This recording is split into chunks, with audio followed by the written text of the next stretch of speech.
it's another Kento Bento. Have we seen this one? What from Kento Bento did we watch start to finish? Was it the $1 billion heist or something? Because we finished the escape artist last. Oh yeah, it was this one. We finished the escape artist one. I'm Kento Bento. This video is made possible by Dashlane. Download Dashlane for free if you never want to lose another password again at the link in the description. Tokyo, December 10th, 1968. It was pouring rain. Not really.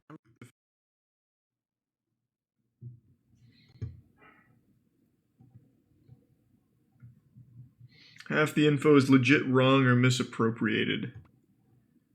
Thanks to resub change slash and Beanman. Again, I haven't watched it, so I don't know.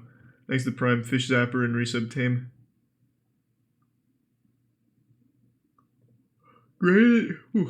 Greatest bank heist in Japanese history. Thanks to Tier 1 and Fred.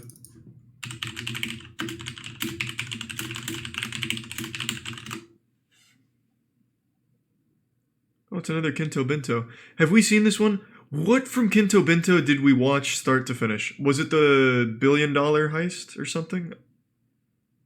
Because we finished the escape artist last. Oh yeah, it was this one.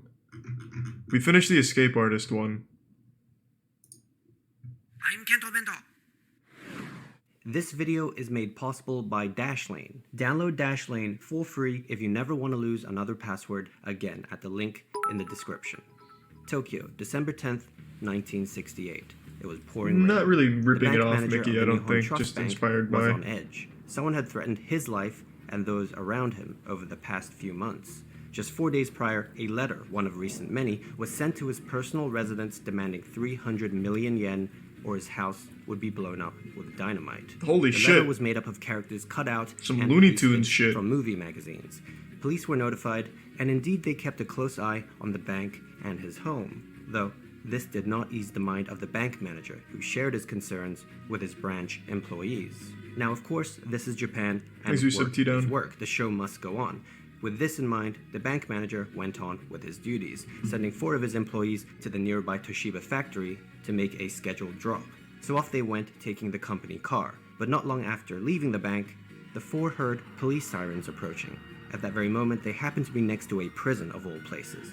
A police officer screeched to a halt in front of the car and frantically got off his motorcycle to warn them.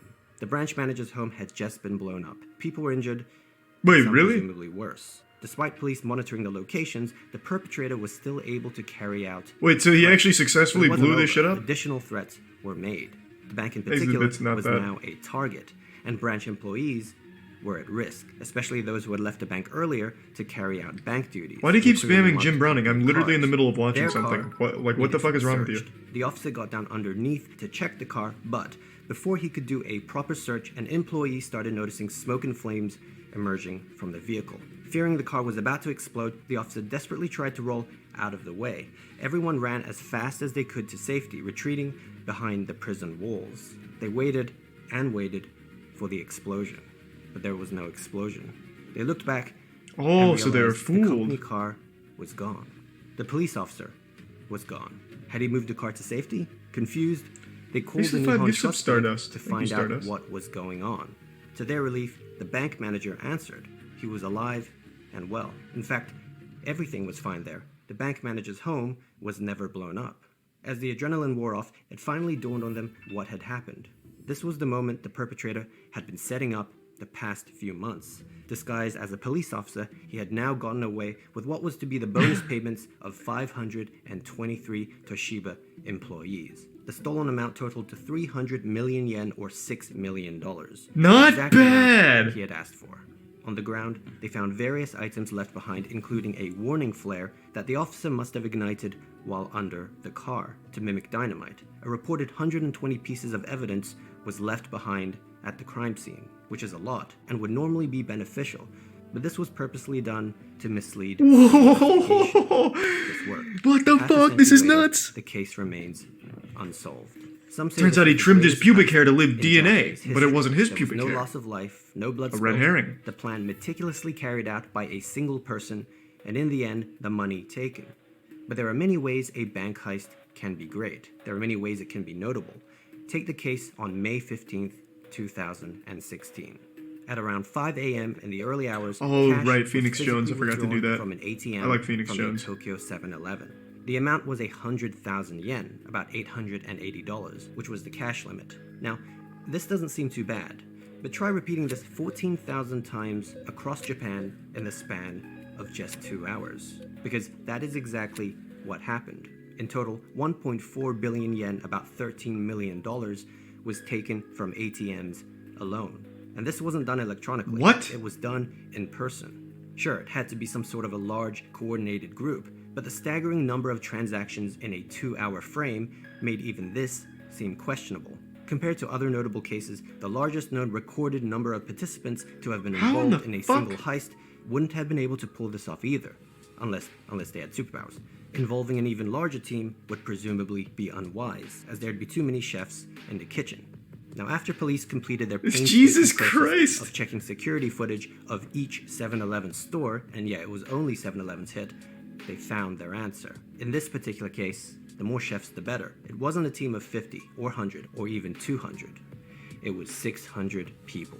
600 people pulling off a sophisticated, highly coordinated heist using fake credit cards. Quite the contrast from the single perpetrator Thanks to of our Prime, first heist. Toto, Not and Resub surprisingly, Kaze. most people have surmised with this many active participants, there must have been links to a large crime organization. But as of today, despite the numbers, no one of note has been caught. Now, here's a quick one. Kobe, August 7th, 1992. How in the fuck can you not catch a single person in that if you knew exactly what places they were hitting with security cameras? How does that What makes happen? the story so unique is How do you that fuck 10 that up? days after the heist, the bank, still reeling from the events, received a note from the robbers. The note read, "Thank you very much for the bonus. We can now live on this loot for the rest of our lives." It was a sincere message of gratitude. Yeah, we all know the reputation Japanese people have for being polite, but this took it to another level. So the last 3 cases involved plans being executed perfectly He's the prime with writer. no loss of life. But not the case with the next one. We're going way back. January 26, Thanks to Resub 1948. Brendan. Again in Tokyo, a man in his 40s walked into a branch of the Imperial Bank just before closing time. 16 people were inside, including customers and bank workers. He got everyone's attention and explained he was a government health inspector sent by the US occupation authorities. Remember, this was post-war Tokyo, still under US occupation. The man stated there was a sudden These are some outbreak Frosty of Nips. dysentery in the area, and he was to Ooh, carry Oregon out Trail. inoculations. In post-war Tokyo, the disease was a legitimate threat, so no one really doubted him. Add to the fact that the man was wearing an official government armband.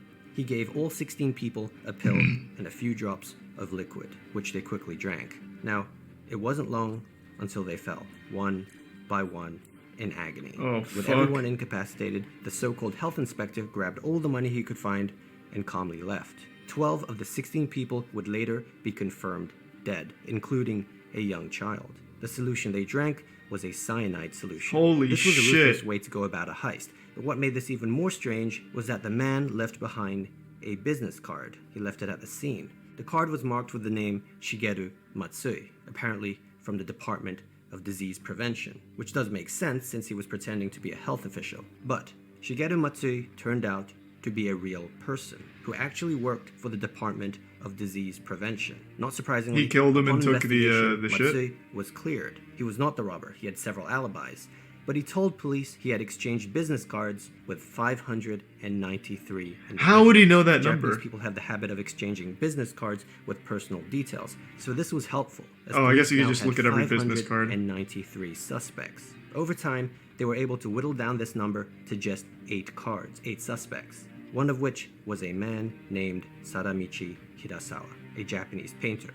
When Hirasawa was questioned and asked to produce the card of Shigeru Matsui's, which he should have had, he could not. He claimed it must have been in his wallet, which was stolen the other day. He was a victim of pickpocketing. Police had a feeling they knew exactly where the card was. He could have When just asked to lost the produce an card. I alibi, don't keep business he could not. cards. When police looked into his history, they found 4 previous cases of bank fraud. When they searched his possession, they found a similar amount of money to that stolen from the bank. Hirasawa suspiciously refused to divulge how he got this money. Finally, when his face was shown to eyewitnesses, they immediately identified him as the poisoner. Upon further interrogation, Oh, that was easy. Hirasawa Good work. confessed. He was arrested for the robbery and the murders, and in 1950, he was given the death penalty. He was sent to death row to await execution by hanging. Case closed. Or is it? Because after the trial, some had doubts whether Sadamichi Hirasawa was indeed the perpetrator. Everything mentioned, circumstantial. In fact, it was revealed his confession was viciously beaten out of him. Thanks to Tier 1 allegedly Supreme tortured. in the Prime There was Yodi. only two of Resub. the eyewitnesses who Demon. identified him as the criminal. Perhaps he was telling the truth. Perhaps he was really a victim of pickpocketing, as he claimed. The unexplained origin of the money in his possession was also thought by some to be from his side business of drawing pornographic pictures. Revealing this truth to police and to the public would have been detrimental to his reputation as an artist. There was also no way So he was a Hirasawa could hentai artist? realistically obtain the ingredients for what turned out to be a military-grade cyanide solution used in the robbery. Interestingly, some have claimed that the true culprit was actually a former member of the notorious Unit 731, a covert biological and chemical warfare research and development unit of the Imperial Japanese Army that undertook lethal human experimentation during wartime. If so, this would explain the accessibility to the poison. The Minister of Justice himself doubted Hirasawa's guilt, and so never signed the death warrant. This opinion was shared by successive ministers of justice, so the death sentence was never actually carried out. And so Hirasawa sat in prison on death row for the next 32 years of his life, one of the longest tenures ever on death row. And on May 10th, 1987, he caught pneumonia and died in a prison hospital. Despite the verdict, the case was never truly put to rest, and many people felt that the true culprit, all those years ago, would have been within grasp if only the focus was on the right person. This brutality It happened does in seem 1948. very 7 odd that a years on, painter there would come emerge up with a that. new type of heist. January 25th, 2008. That seems extremely Land of the rising hardcore. cybercrime. The Tokyo-based exchange CoinCheck, one of the most prominent virtual currency exchanges in Asia, Thanks was to the full Prime, just victim Kier to the and biggest resub sauce. cryptocurrency heist in history. What do you mean, water? At 2:57 a.m., using overseas servers, hackers, disguising themselves as authorized users, were able to enter the system. They remained undetected for the next 8.5 hours, stealing 58 billion yen worth of the cryptocurrency NEM, which is about $530 million. Then they were gone. This incident became an embarrassment to the Japanese government, who had been trying to make Tokyo the global center for cryptocurrency. CoinCheck revealed they failed to implement the required extra layer of security, but even worse, the stolen currency had been kept online in a hot wallet, rather than in a much more secure offline storage facility known as a cold wallet. This is similar to if a convenience store kept significantly large amounts in a cash register instead of an off-premise bank vault. Now, one of the stranger aspects of the heist is that the stolen virtual funds were able to be traced online, because transactions for Bitcoin and other cryptocurrencies are all public. And so the $530 million worth was eventually traced back to 11 specific addresses. But the identities of those sending and receiving the money, unfortunately, remained anonymous. Indeed, no one yet has been caught, but the developers of NEM were able to label the 11 addresses with specific warning tags for all to see. They also set up a tracking tool to automatically reject exchanges involving the stolen funds. Of course, the most frustrating part of this is that it all easily could have been avoided if CoinCheck just added that extra layer of security. And really, it's not just big companies. Most people today are I imagine T-Max they'd when it already comes to cashed it online out, security, like, that using same the day. Same password for every Well, account no, they they have. couldn't have. Now, if this is you, congratulations. You have bad habits just like me. But that's okay, I'm segueing here, because Dashlane makes keeping track of all your passwords. I see why you saved that one for last.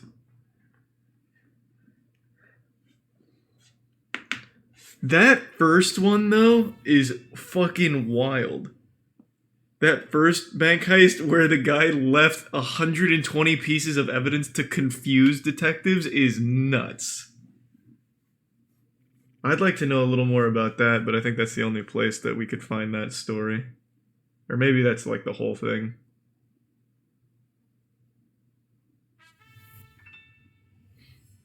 I don't like BuzzFeed Unsolved.